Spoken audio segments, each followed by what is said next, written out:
भाविनी तैयार होकर ईसुरी से बदला लेने के लिए कमरे से बाहर निकली। और जैसे ही वो बाहर निकली तो उसने देखा कि ईसुरी के सातों बच्चे उस आंगन की सफाई कर रहे थे, जो भाविनी की वजह से पूरी तरह से बिखर गया था। होमा और प्रयाण अपनी जादुई शक्ति जगाने के लिए किसी तरह के जादू का इस्तेमाल करके जल्द से जल्द उस आंगन को ठीक करना चाह रहे थे। होमा अपनी आग की शक्ति से बिना जरूरत की चीजों को खत्म करने की नाकाम कोशिश कर रही थी, और प्रयाण अपनी गति बढ़ाकर जल्द से जल्द उस आंगन को साफ करना चाह रहा था, क्योंकि इसके बाद प्रयाण को उसी जगह पर अपनी युद्ध कला का अभ्यास करना था। और अगर ईसुरी ने उसे बिना अभ्यास करते हुए देख लिया तो उसकी शामत आ जाएगी। सारे बच्चे अपने अपने हिसाब के काम में लगे हुए थे। भाविनी को जैसे ही सारे बच्चों ने देखा, उन्होंने काम करना छोड़ दिया और पूरी तरह से उनका ध्यान अब भाविनी की तरफ ही था। भाविनी को देखकर होमा ने उससे पूछा, क्या आप ठीक हैं? होमा का सवाल सुनकर भाविनी ने कुछ भी नहीं कहा, बस सिर हिला दिया और उसके बाद वो पूरे आंगन को देखने लगी। आंगन में उसके पुतले के टुकड़े जगह जगह पर पड़े हुए थे। एक जगह तो उस पुतले के दांत जैसी कोई चीज दिख गई और एक जगह पर उस पुतले के हाथ, और उन सब की हालत बहुत ज्यादा खराब थी। इस सब को देखकर लग रहा था कि पुतले को ईसुरी ने बहुत ज्यादा बेदर्दी से मारा था, इतनी बेदर्दी से कि उस पुतले का अंग अंग पूरे आंगन में बिखरा हुआ था। ये सब देखकर भाविनी का चेहरा गुस्से से लाल हुआ जा रहा था। उसने गुस्से को दबाते हुए उन बच्चों से पूछा, तुम्हारे पिता कहां हैं इस वक्त? आज मैं उन्हें जान से मार दूंगी। भाविनी की बात सुनकर सारे बच्चे उसे अजीब नजर से देखने लगे। एक तो उनके पिता ने उसकी इतनी मदद की और ऊपर से भाविनी उसे मारने की बात कर रही थी। वैसे वो सारे बच्चे जानते थे कि चाहे कुछ भी हो जाए, अब उनके पिता को कोई मार तो नहीं सकता था। फिर भी होमा ने धीरे से अपने भाई बहन की तरफ देखकर कहा, आप मेरे पिताजी को हाथ भी नहीं लगा सकती हैं। अंतरिक्षा भी भाविनी की बात से ज्यादा खुश नहीं थी और उसने भी अपनी बात रखते हुए कहा, आप इतना बुरा मत मानो पिताजी की मार का। मेरे बड़े भैया ने और होमा ने काफी कुछ उस विधि के बाद सीख लिया है, तो आपके पास भी कुछ ना कुछ शक्तियां जरूर आई होंगी। और उसके अलावा मेरे पिताजी ने आप सबके ऊपर कल इतनी ज्यादा मेहनत कर ली थी कि वो आज दिन में भी सो रहे हैं। होमा और अंतरिक्षा की बात का भाविनी के ऊपर कोई भी असर नहीं हुआ और उसने ईसुरी का कमरा पूछा और उसके बाद तेजी से ईसुरी के कमरे में पहुंच गई। उसके कदम देखकर कोई भी कह सकता था कि वो आज वाकई ईसुरी से बहुत गुस्सा थी और शायद समय मिले और ताकत तो वो उसे जान से भी मार देगी। पीछे खड़े बच्चे बस चुपचाप भाविनी को अंदर जाते हुए देख रहे थे। उन्हें कोई अंदाजा नहीं था कि आगे उस कमरे में क्या होने वाला था और ना ही वो अंदर जाकर देख सकते थे। इधर ईसुरी ने जैसे ही किसी के आने की आहट सुनी तो वो अपने बिस्तर से उठकर बैठ गया और देखने लगा कि इस वक्त उसके कमरे में कौन आ रहा है। ईसुरी बहुत ज्यादा थका हुआ था और उसे नींद की बहुत जरूरत थी और ये उसकी आंखें देखकर पता लग रहा था। भाविनी ने जैसे ही ईसुरी को बिस्तर पर बैठे हुए देखा, उसने तुरंत अपनी बात कहना शुरू कर दी और कहा, मैं तुम्हारी हिम्मत। भाविनी अपनी बात कहने आई थी पर पता नहीं क्यों वो आगे कुछ भी नहीं बोल पा रही थी, जैसे उसके शब्द उसकी जुबान के अंदर ही अटक गए हों। भाविनी यहां पर ईसुरी को गाली देने और मारने के लिए आई थी, पर ईसुरी को देखते ही उसकी बोलती बंद हो गई और वो चुपचाप ईसुरी को ध्यान से देखने लगी। ईसुरी की आंखें देखकर भाविनी की जुबान से न जाने कैसे कुछ अजीब से शब्द निकल गए और उसने कहा, मैं तुम्हारे लिए क्या कर सकती हूं जिससे तुम ठीक हो जाओ? हुआ क्या है तुम्हें? कुछ ऐसा है जो मैं कर सकती हूं? भाविनी अपनी बात कहने के बाद अपने ऊपर ही हैरान थी, क्योंकि ये बात बोलने के लिए तो वो इस कमरे में नहीं आई थी और यहां आते ही उसके मन में ईसुरी के लिए प्यार उमड़ आया। इसकी वजह वो बिल्कुल भी नहीं जानती थी। भाविनी की बात सुनकर ईसुरी ने उससे कहा, नहीं, मुझे ऐसी कोई खास मदद तुमसे नहीं चाहिए। मैं बस थोड़ा सा थक गया हूं और थोड़ा आराम करके मैं बिल्कुल ठीक हो जाऊंगा। तुम इस बारे में चिंता मत करो। इतनी बात कहने के बाद ईसुरी भाविनी की तरफ ध्यान से देखने लगा और बहुत ही आराम से उसने भाविनी को कहा, तुम अगर मेरी मदद करना चाहती ही हो तो वो तुम्हारे लिए काफी आसान है। मेरे बच्चों को एक मां की जरूरत है। बस अगर तुम आगे चलकर इन बच्चों को माँ का प्यार दे सको तो वो मेरे लिए सबसे बड़ी मदद होगी। ईसुरी की बात सुनकर भाविनी के नीचे की जमीन ही जैसे खिसक गई हो। उसने शायद अभी तक नहीं सोचा था कि ईसुरी खुद उससे ये बात करेगा और अपने बच्चों की मां बनने को कहेगा। भाविनी के चेहरे पर ना चाहते हुए भी एक शर्म सी आ गई थी और उसने नजरें नीची करते हुए कहा, तुमने मेरी बहुत ज्यादा मदद की है, पर ऐसी बातें और ऐसे रिश्ते रातों रात और एकदम से तो तय नहीं होते। मैं अभी शायद इस रिश्ते के लिए पूरी तरह से तैयार नहीं हूं। भाविनी बस अपनी बात कह रही थी कि वो शायद ही इन 7 बच्चों को एकदम से संभाल पाए, पर ईसुरी ने उस बात को अलग तरह से लिया और भाविनी से कहा, हालांकि ये बात है कि तुम काफी बेवकूफाना हरकतें करती हो, पर मुझे लगता है अगर तुम समय समय पर मुझसे सीखती रहोगी तो आगे चलकर हम सबकी बराबरी कर सकती हो। तुम एक अच्छी इंसान हो और किसी के लिए भी तुम्हारे मन में कुछ भी बुरा नहीं है, और इसीलिए मुझे लगता है कि मेरे बच्चों के लिए तुम एकदम सही इंसान हो जो उन्हें मां का प्यार दे सके। शायद तुम्हारी इंसानियत और इन बच्चों के प्रति तुम्हारा प्यार देखकर ही मेरे मन में एक ख्याल आया था। ईसुरी की बातें भाविनी को एक ही समय में बेइज्जती भी लग रही थी और उसी पल तारीफ भी। भाविनी को समझ नहीं आ रहा था कि वो गुस्सा करे या खुश हो, पर भाविनी को लग रहा था कि ये सब कुछ बहुत जल्दी जल्दी हो रहा है और उसे वाकई ये सब कुछ करना है या नहीं, ये बात वो हरगिज नहीं जानती थी। वो शर्माते हुए और सोच में डूबे हुए ईसुरी की तरफ देख रही थी। उसने ईसुरी से कहा, मुझे समझ नहीं आ रहा है कि ये बात मैं तुमसे कैसे कहूं, पर मुझे लगता है कि अचानक इस बात पर कोई भी फैसला हमें नहीं लेना चाहिए। पहले हमारे मन में एक दूसरे के लिए प्यार तो पैदा होना चाहिए। अभी हमें एक दूसरे को और समय देना चाहिए, शायद अभी थोड़ी जल्दी हो रही है। भाविनी अपनी बात कहने के बाद ईसुरी की तरफ देखने लगी। भाविनी के मन में पूरी तरह से उथल पुथल हो गई थी। जिस आदमी को अभी वो जान से मारने की बात कर रही थी, उसी आदमी से वो अपनी शादी की बात इस वक्त कर रही थी। ये बिल्कुल एक सपने की तरह ही था। ईसुरी इस वक्त अपने बच्चों के बारे में ही सोच रहा था और वो अपने बच्चों को किसी भी तरह की खुशी से मरहूम नहीं रखना चाहता था। उसने भाविनी को समझाते हुए कहा, मेरे बच्चों ने कभी किसी मां को नहीं देखा है और ना ही उन्होंने किसी भी मां का प्यार पाया। उनके मन में मां को लेकर इतनी ज्यादा भावनाएं हैं और मैं वो सब कुछ चाहकर भी नहीं कर सकता जो सिर्फ एक मां कर सकती है। प्रयाण पूरे 9 साल का हो चुका है और वो भी बिना मां के प्यार के। सारे बच्चों के मन में है कि किसी भी तरह से उन्हें एक प्यार करने वाली, ख्याल रखने वाली मां मिल जाए। और एक लड़की होने के नाते तुम समझ सकती हो कि बिन मां के जीवन कितना अजीब और बेरंग हो जाता है। तो इसलिए मैं चाहता हूं कि तुम मेरे बच्चों की मां बन जाओ। तुम इस बारे में क्या सोचती हो? क्या मैं तुमसे कुछ बहुत ज्यादा मांग रहा हूं? ईसुरी की बातें सुनकर भाविनी काफी हद तक भावुक हो गई और उससे समझ नहीं आ रहा था कि वो कैसे कहे कि इतनी कम उम्र में वो 7 बच्चों की मां बनने को तैयार है।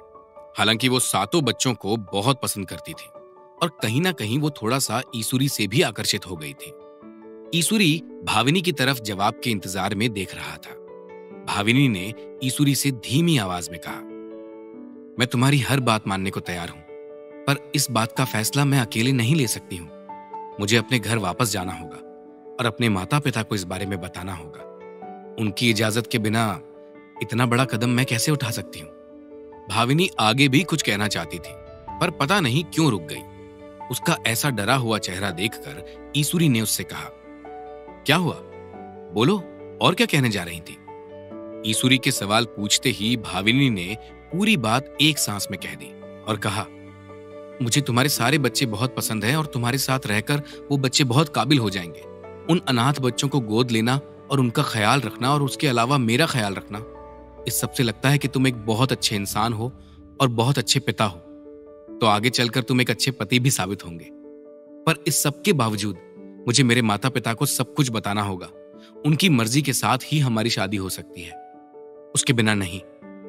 भाविनी की बात सुनकर ईसुरी को भी लगा कि शायद इतना बड़ा फैसला वो अकेले तो नहीं ले सकती और किसी भी इंसान को इतना बड़ा फैसला अपने माँ पिता से पूछकर ही लेना चाहिए। और जब 7 अनाथ बच्चों की मां बनने की बात हो, तब तो पूछना जरूरी ही था।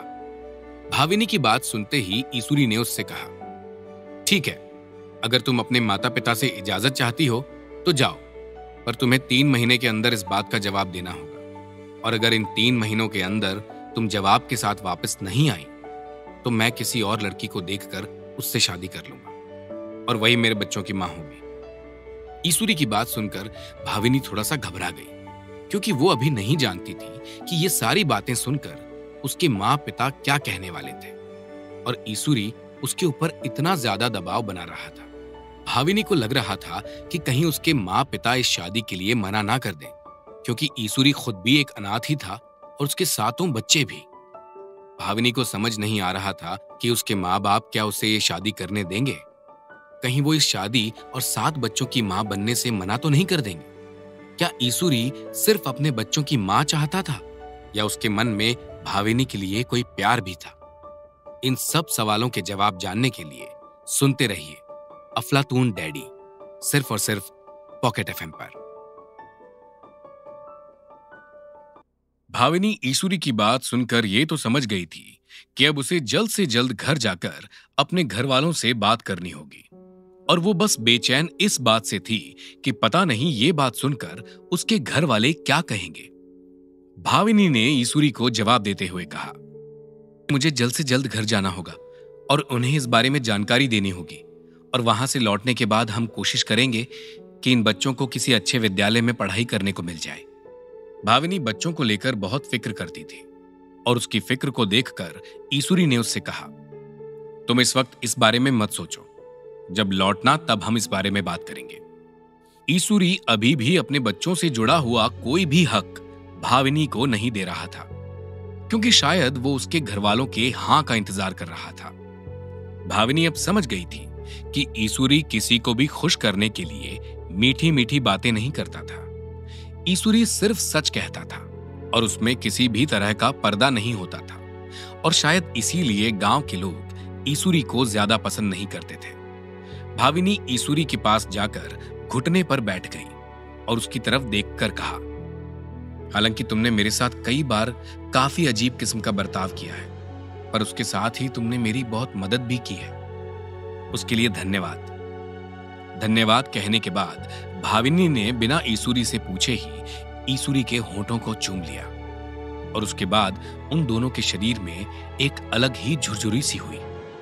ईश्वरी ने शायद ये अभी तक नहीं सोचा था।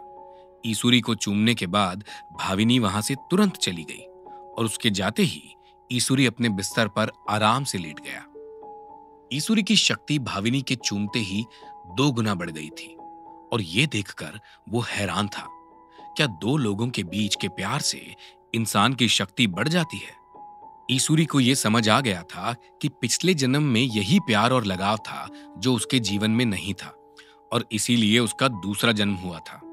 ईश्वरी अपने ही ख्यालों में डूबा था, और उधर भाविनी अब ईश्वरी का घर छोड़कर अपने घर के लिए निकल चुकी थी, और उसे गुस्सा और दुख इस बात का था कि कोई भी उसे छोड़ने तक नहीं आया।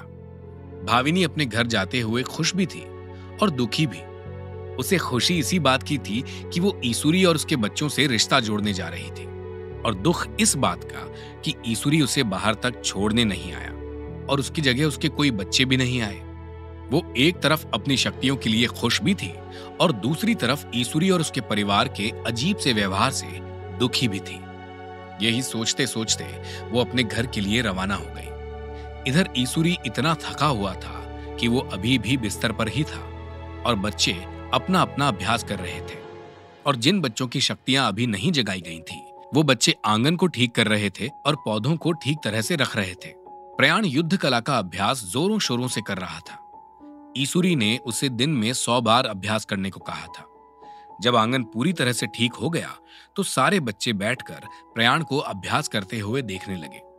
होमा ने ईश्वरी की शक्ति तो जगा दी थी, पर आग का इस्तेमाल करना और उसे जगाने का मंत्र अभी उसे नहीं दिया था। इसलिए होमा भी बस प्रयाण को चुपचाप बैठी देख रही थी। ईश्वरी को आराम करते हुए अब 2 दिन हो चुके थे और वो बिस्तर से नहीं उठा था। अपने पिता को 2 दिनों तक ना देखकर बच्चे थोड़ा सा परेशान हो गए थे, पर उन्हें इजाजत नहीं थी कि वो अपने पिता के कमरे में जाकर देख सकें। कुछ दिन निकलने के बाद ईश्वरी अपने कमरे से बाहर आया। उसके बाहर आते ही प्रयाण ने अपना युद्ध कला का अभ्यास छोड़कर ईश्वरी से पूछा, पिताजी, आप ठीक तो है ना? प्रयाण के सवाल के बाद बाकी बच्चे भी ईसुरी को घेर कर खड़े हो गए। जब से ईसुरी ताकतवर हुआ था, तब से उन बच्चों को समझ नहीं आ रहा था कि वो अपने पिता को किस तरह से आराम दें और प्यार दें। अपने बच्चों को आसपास देखकर और खासकर प्रयाण को अपना अभ्यास छोड़ते हुए देखकर ईसुरी ने जोर से उससे कहा, तुम्हें अपना ध्यान भटकाकर किसी भी तरह से अभ्यास करना नहीं छोड़ना चाहिए। किसी भी तरह की चीजें तुम्हें भटकाए ना, इस बात का तुम्हें खास ख्याल रखना होगा। इस कला में यह सबसे जरूरी है। ईसुरी की बात सुनकर प्रयाण अपने अभ्यास में लग गया और बाकी बच्चों ने ईसुरी के बैठने के लिए एक कुर्सी दी। जैसे ही ईसुरी कुर्सी में बैठा, बाकी बच्चों ने उसे घेर लिया और सबसे पहले केदार ने उससे कहा, पिताजी, मैं 8 साल से ऊपर का हो चुका हूं। अब आपको जब इतनी सारी कलाएं आ चुकी हैं, तो मुझे भी बड़े भैया और होमा की तरह कुछ सिखा दीजिए। मैं भी चाहता हूं कि मैं उन दोनों की तरह मजबूत बनूं। केदार की बात सुनते ही बाकी 5 बच्चे ईसुरी की तरफ उम्मीद की नजर से देखने लगे, क्योंकि वो भी चाहते थे कि उनकी शक्तियां जगाई जाएं और उन्हें भी प्रयाण और होमा की तरह मजबूत बनाया जाए। वो सब जानते थे कि चाहे वो 7 साल से कम के हों या ज्यादा, उन्हें शक्तियां जगाना आ ही जाएगा, क्योंकि होमा तो सिर्फ 3 साल की ही थी। फिर भी उसने आसानी से शक्तियां जगा ली। अपने बच्चों की बातें सुनकर ईसुरी ने उन्हें बहुत प्यार से कहा, अरे तुम लोग चिंता क्यों कर रहे हो? तुम सब के सब आसानी से शक्तियां जगाना सीख सकते हो। ईसुरी की बात सुनकर अंतरिक्षा बहुत ज्यादा परेशान हो गई और उसी परेशानी में उसने अपने पिता से कहा, पिताजी, क्या आपको चिंता नहीं हो रही? हम सब 7 साल के ऊपर हो चुके हैं और 7 साल ही शुरुआती उम्र होती है कुछ भी सीखने की। अब हम सबसे छोटी 3 साल की होमा ने सब सीख लिया है, तो हम सबको अजीब सी शर्मिंदगी होती है। इतने बड़े होकर भी हम उससे पीछे ही रह गए हैं।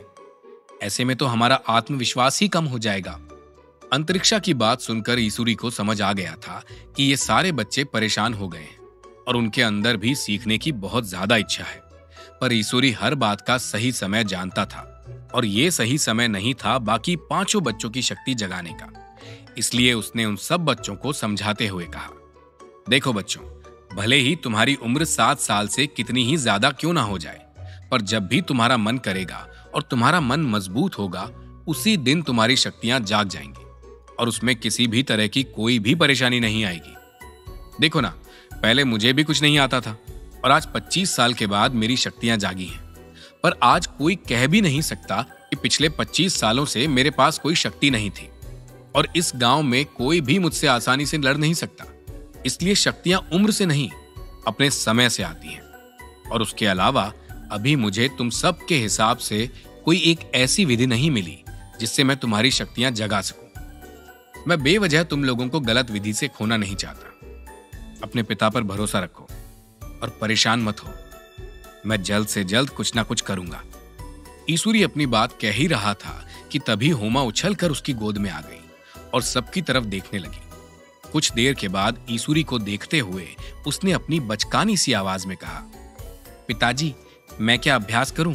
मुझे सिखाइए ना। होमा की बात सुनकर ईसुरी ने उसको कहा, होमा, आज से तुम्हारा अभ्यास इस आंगन में होगा और आज से तुम्हारी पढ़ाई एक तरह से शुरू है।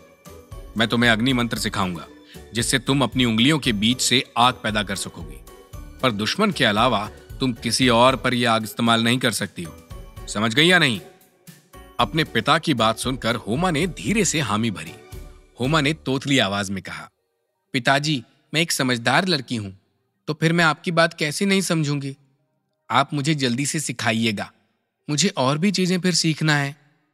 होमा की बात सुनकर सबको अच्छा ही लगता है। ईसुरी ने उससे कहा, ठीक है, मैं अब जो भी आगे कहूंगा उसे बहुत ध्यान से सुनना, ठीक है? ईसुरी इतना कहते ही एक मंत्र होमा के कान में जाकर बोलता है और फिर उसने हाथों से एक चक्र बनाने को कहा। वो मंत्र बोलकर हाथ से वो चक्र बनाने के बाद आग उंगलियों के बीच से निकलती थी।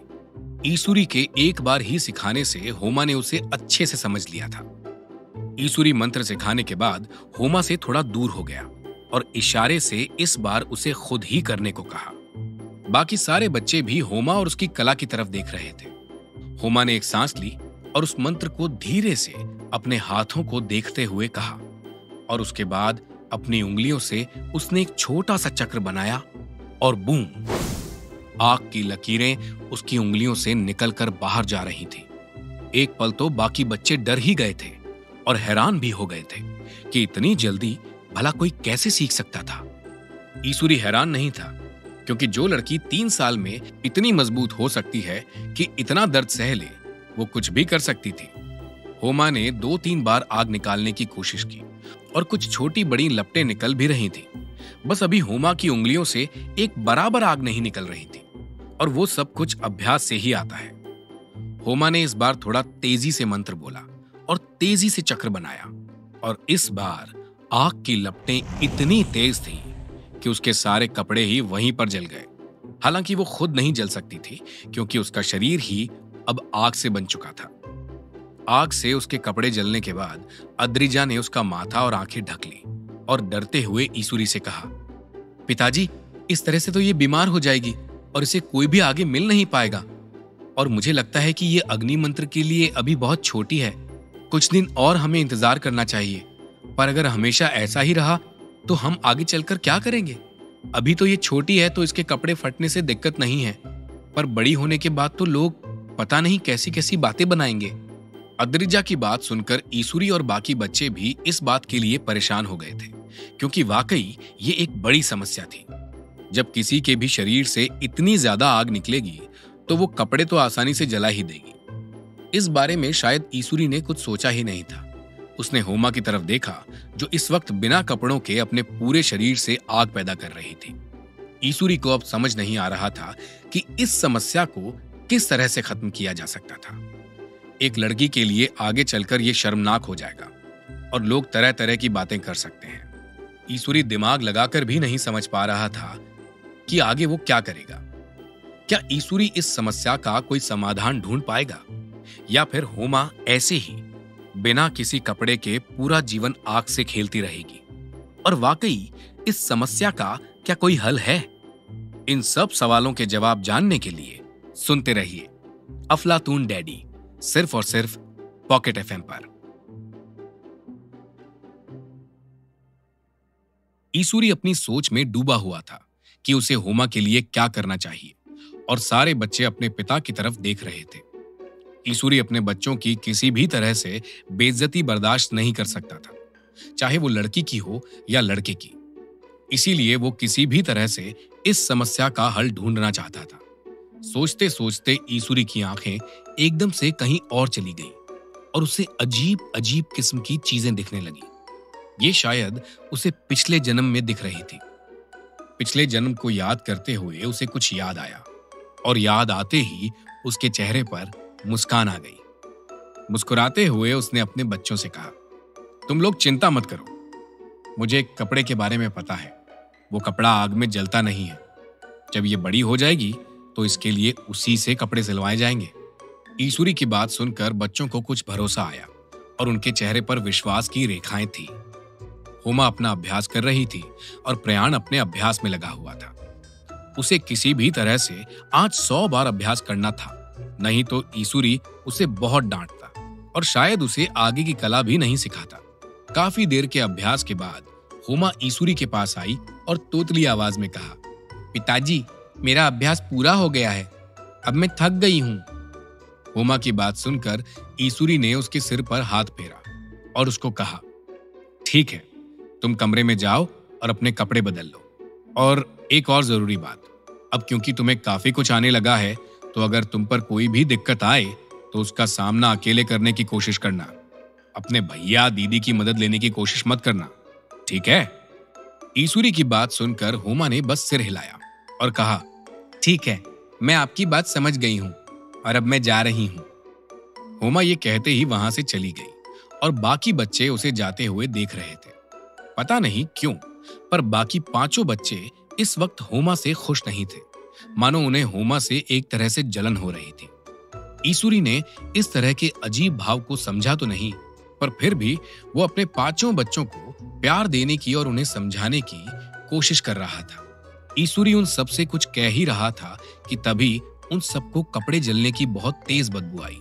बच्चे और ईसुरी दोनों ने ही इधर उधर देखा और उन्हें आसपास कुछ भी जलता हुआ दिखाई नहीं दिया। कुछ ही देर में आग की तेज लपटें निकलना शुरू हो गई और कुछ ही समय में उन सबको समझ आ गया कि ये आग की लपटें कहां से बाहर निकल रही थी। कुछ ही देर में पांचों बच्चे होमा के कमरे के पास पहुंच गए और इस बार तो प्रयाण ने भी आग की तेजी देखकर अपना अभ्यास करना छोड़ दिया और सीधे होमा के कमरे की तरफ भागा। बच्चों के साथ ही ईसुरी भी डरते हुए उस तरफ भागा। आग की लपट इतनी तेज थी कि सबको लगा कि शायद होमा के साथ कुछ बड़ी अनहोनी हो गई है और वो डर सबके चेहरे पर दिख रहा था। उन सबको लगा कि शायद 3 साल की होमा उस आग की शक्ति को संभाल नहीं पाई और वो शक्ति ही उसे ले डूबी। जैसे ही ईसुरी उस कमरे में पहुंचा, उसने देखा कि होमा का बिस्तर पूरी तरह से जल चुका था और उसके कुछ कपड़े भी धू धू कर जल रहे थे। उन सबने कपड़े और बिस्तर देखने के बाद होमा को ढूंढा। होमा एक कोने में आराम से आग को जलते हुए देख रही थी। वो परेशान नहीं, थोड़ी हैरान लग रही थी। ईसुरी होमा की तरफ देखने के बजाय आग को बुझाने में लगा हुआ था। ईसुरी और रामदयाल ने मिलकर बिस्तर और कपड़े को आग फैलने से रोक दिया। शायद अगर ईसुरी और रामदयाल समय से आग नहीं बुझाते तो कुछ ही देर में पूरा घर आसानी से जल चुका होता। आग बुझने के बाद भी कमरे में काफी देर तक धुआं उड़ता रहा और सब लोग उस धुएं की वजह से खांस रहे थे। अब जब आग पूरी तरह से बुझ गई, तब ईसुरी बहुत गुस्से में होमा की तरफ गया और फटी हुई आंखों से उससे कहा, मैंने तुमसे क्या कहा था कि अग्नि मंत्र सिर्फ अपने दुश्मनों पर ही इस्तेमाल करना, और तुमने अपने ही बिस्तर में आग लगा दी। ईसुरी की बात सुनकर होमा को थोड़ा सा डर तो लग गया और उसने डरी हुई आवाज में बोलने की कोशिश की, पिताजी वो मैं। होमा के मुंह से आवाज तक नहीं निकल रही थी। ईसुरी इस वक्त वाकई बहुत ज्यादा गुस्सा हो गया था। होमा की आवाज सुनकर उसने फिर से जोर से डांटते हुए कहा, बोलो, क्या कहना है तुम्हें अपनी इस गलती के लिए। ईसुरी वाकई इस बात का जवाब चाहता था क्योंकि अपनी आग का इस्तेमाल होमा ने अपने कमरे में किया। होमा बहुत डरी हुई थी। उसे समझ नहीं आ रहा था कि वो अपनी बात कैसे कहे। उसने धीरे से अपनी बात कहनी किसी तरह से शुरू की और कहा, पिताजी, आप ही ने तो कहा था कि मैं अपने अग्नि मंत्र का इस्तेमाल अपने किसी भी दुश्मन पर कर सकती हूँ, और इसीलिए जब मैंने एक मच्छर को अपने बिस्तर पर देखा तो मैंने उसे अपने अग्नि मंत्र से खत्म कर दिया। पर उस मच्छर के चक्कर में मेरे बिस्तर में आग लग गई। पर इस तरह से तो एक मच्छर मेरा दुश्मन ही हुआ ना, क्योंकि वो मेरा खून पीने के लिए आया था। होमा की बात सुनकर सारे बच्चे एक दूसरे को देखने लगे और होमा के बचकाने पर उन्हें समझ नहीं आ रहा था कि वो क्या कहें। ईसुरी और रामदयाल भी होमा के बचपने से हैरान ही थे। ईसुरी ने झल्लाते हुए उससे कहा, तुमने एक मच्छर पर अपनी शक्ति का इस्तेमाल किया? मच्छर पर? ईसुरी बहुत दुखी था होमा के इस बर्ताव से और बाकी बच्चे होमा की तरफ देख रहे थे। सबकी अजीब सी नजरें देखकर होमा को अब समझ आ चुका था कि उसने बहुत ही बड़ी गलती कर दी थी। उसने अपने पिता से तोतली आवाज में माफी मांगने के स्वर में कहा, पिताजी, मैं फिर से ऐसा कुछ भी करने की कोशिश नहीं करूंगी। होमा की बात ने ईसुरी के ऊपर कोई भी असर नहीं किया। वो एक कोने में अपना सिर पकड़कर बैठ गया। ईसुरी जानता था कि होमा एक बेहद समझदार लड़की थी, पर 3 साल की उम्र में उसे काफी चीजें पता नहीं थी और वो सब कुछ एक उम्र के बाद ही समझ आता है। सही और गलत की समझ कोई किसी को सिखा नहीं सकता, वो सिर्फ उम्र के तजुर्बे से ही आती है और वो तजुर्बा अभी होमा के पास नहीं था। इसलिए वाकई ये गलती होमा की उतनी नहीं थी जितनी खुद ईसुरी की थी। ईसुरी ने ये सब काफी देर तक सोचने के बाद होमा को अपने पास बुलाते हुए कहा, होमा, यहां मेरे पास आओ और चुपचाप खड़े हो जाओ। ईसुरी की आवाज बहुत सख्त थी और उससे होमा डर गई। उसने डरते हुए ईसुरी से पूछा, क्या हुआ पिताजी, आप ऐसे क्यों कह रहे हैं? होमा को लगा कि उसे बहुत ज्यादा मार पड़ने वाली थी, पर ईसुरी ने उसकी आंखों की तरफ देखकर उसकी हथेलियों को अपने हाथ में ले लिया और उससे कहा, अब आज के बाद तुम सिर्फ मंत्र ही कह पाओगी, पर अपनी हथेली और शरीर से आग नहीं पैदा कर सकती हो। मैं तुम्हारे शरीर को अपने मंत्र से पूरी तरह से बांध रहा हूं। ईसुरी की बात सुनकर होमा डर गई